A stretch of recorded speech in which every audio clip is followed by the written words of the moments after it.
Bismillahirrahmanirrahim. Elhamdülillahi Rabbil alemin. Ve lâkıbetu lilmuttaqin.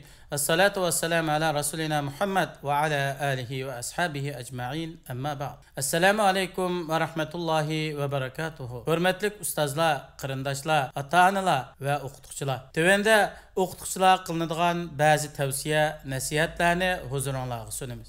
O'qituvchilarga sizlar ustinglardagi katta mas'uliyat va omonatni his qilishinglar kerak. U bo'lsa-mu avlodlarni tarbiyalab, ummatni tayyor qilishdir. Omonatga xiyonat qilmaslikdir. Payg'ambarimiz sallallohu alayhi va sallam mundaq degan: "Sizlarning hammanglar mas'uliyat egisi. Har kim o'z mas'uliyat doirasidan savol qilinadi." Buxoriy va Muslim rivoyat qilgan hadis. Alloh taolo mundaq deydi: "A'udhu billahi minash shaytonir rojim. Bismillahirrahmanirrahim. Ya eyyühellezine amenu la tahunullaha ve rasule ve tahunu emanatikum ve antum ta'lemun." Tercümesi: "Ey müminler, Allah'a, peygamberge xiyanat qilmanglar. Sizlarga qo'yilgan omonatlarga bilib turib xiyanat qilmanglar." Anfal surasi 27-oyat.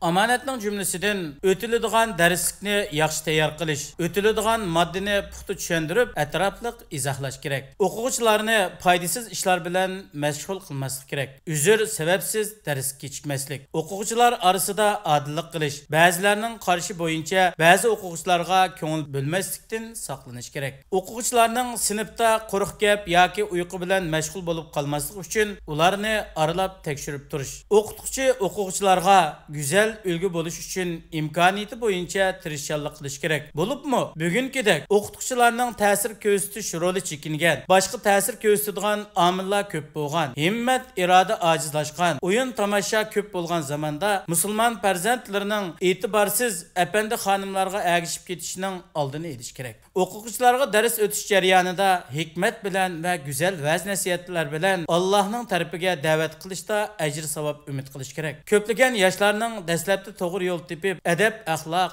ilm, amalda tavranmasligi o'qituvchilarning qo'li bilan bo'lgan. Hurmatlik muallim, tikkan ko'chatlaringizning, tirishchan o'quvchilaringizning sizdan anglagan so'zlarning fazilatidan masjidlarda birinchi saflarga aldirayotganligini, ilm so'rinlari, yaxshilik maydonlariga musobaqalashayotganligini ko'rishingiz nima degan go'zal. Tarbiya ilmdan burun bo'lish kerak.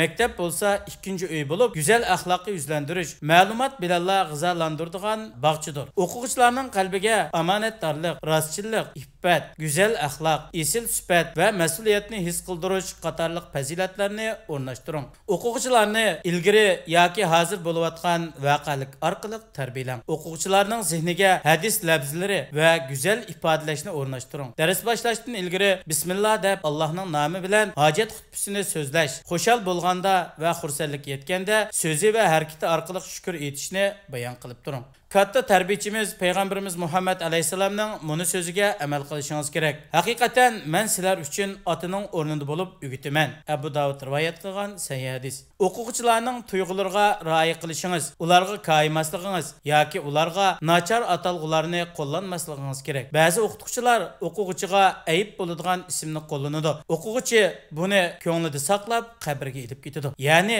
ko'nglidan hayotining oxirigacha chiqarib o'tmaydi. Yoki ularning ruhini tushirib o'tadi. Masalan, bu men hayotimda anglagan eng bema'ni kulkilik savol. Döt, bak döt. Yoki buningdek dötni ko'rib boqmabdiman degandek so'zlarni qilmang. O'quvchilarni jazolash doim urush bilan bo'lmaydi. Ba'zi o'quvchilarga tayoq munosib kelgan bilan, yana ba'zi o'quvchilarga munosib kelmaydi. Ba'zilarga ochiq bir qarab qo'yish yoki tuyuqsiz so'zni to'xtash kifoya qiladi. Ba'zilarga natijasidan numr kesib o'tish yoki ma'lum vaqt tashlab o'tish munosib bo'ladi. O'quvchilarni tillab, dushkilab, nasabiga ta'na qilishdan hazar qiling. Payg'ambar alayhisalom mundaq degan: "Mu'min degan boshqalarga la'nat qilmaydi, ta'na qilmaydi, sat paskini so'zlarni qilmaydi." Tirmiziy rivoyat qilgan sahih hadis. O'qituvchi o'quvchini jazolashga qistalsa, shuni bilish kerakki, jazolashdan bo'lgan maqsad yoqtirilmaydigan nachar ishlarning takrorlanishini cheklash, hargizmi uni to'liq saqaytish emas. Jazo qattiqlik va qo'llanilgan vosita jihatda xatolikning turiga munosib bo'lishi kerak. O'quvchi o'zining nima uchun jazolanganligini bilish kerak. Badanidagi yuziga o'xshash sezgi o'rinlariga urmaslik va aziyat qilmaslik, shundaqla bak ochiq kelganda urmaslik kerak. O'qituvchi o'quvchining alohidliklarini bayqab, yoshirin qobiliyatini o'ttirg'i chiqarish kerak. Ularning orasida esil musobaqa qilish ruhini yetildirish lozim. Maktablarni boshqarayotgan rahbarlarga qiladigan tavsiya, maktab bo'lsa ummatning qurilmasi bo'lgan bir qurilmadir. Sizlar yoshlarni tayyorlash ve yetildirish yo'lida büyük elçilik mas'uliyatini üstünlüğe aldыңlar. Mektepten alim, davetçi, tabib, doktor, injener, qazi, sotçi, asker, saqçı, yağatçı ve tömürçi qatarlıq her sahadaki kişiler yetişip çıkıdı. Ta'lim terbiye bolsa ummatning, millatning ilgirlishi ve taraqqiy qilish uchun insonlar faxrlanadigan g'oya nishon emas, balki asosliq vositadir. Shuning uchun sizlar o'quvchilarga nima uchun bilim olasizlar, ummatga taqdim qilinadigan nima bor degan fikrlarni bildirishinglar kerak.